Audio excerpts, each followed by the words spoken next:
This is AI.R. Artists in Residence Broadcasting, coming to you once a week from New York City. Hello, I'm John Cullum, and this is my wife, Emily. I am your wife. That's right. Every time you say that, I have a certain pride. Well, I'm so glad. If you had... And this is my husband. That's right, and I'm glad of that, too. I think I'm kind of lucky. Well, darling, what are we going to talk about today? Well, John, I've got a topic that I'd like to do at least once a year. What? And because we're coming sort of into a time of year where we think about these things, what's ahead, where are we going? Yeah.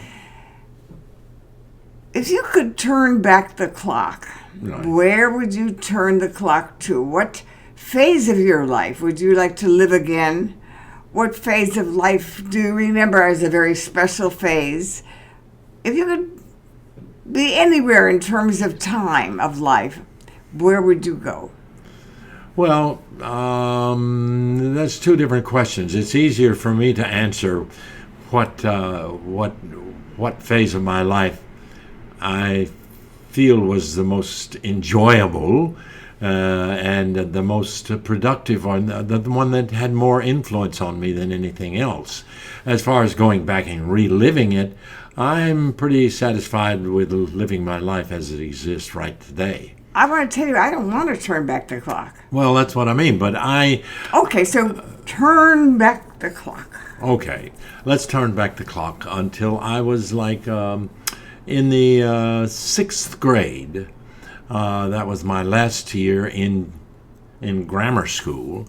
I was into sports and tennis. It was my favorite sport, and then I met a guy named Kenton Coe, and he was a musician, a pianist, a very good pianist, even at that age. I think I met Kenton. Yes, you have. He's a very nice We're guy. still friends. And then we went to junior high school. John, could you move a little bit toward me because we have a red light in the background. If you mean move this way? Yes, thank you, my dear. Okay, Thank you. well, all right, that's fine.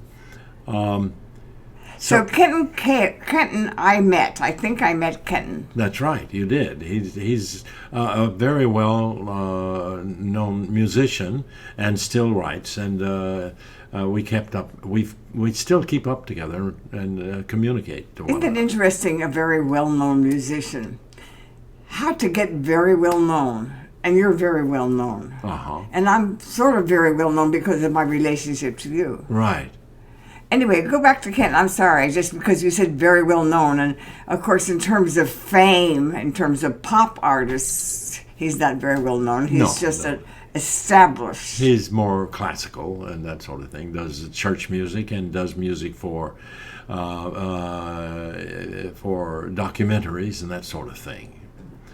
Well, anyway, I'm a little bit off track here, but I'll put you back on track. Oh, okay. All Track, right. Here track. we go. But that changed my life because when I went to junior high school, I got involved with a strange kind of group, as far as unusual.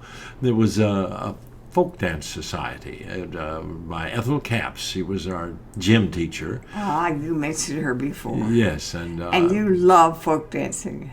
Yes, I did. And the fact is, you could have been a dancer if you had wanted to. I love the way you dance. Well, thank you, darling. Okay, all right. Well, I'd rather hear you talk about it than me. No. So Ethel Katz and you did all the folk dancing.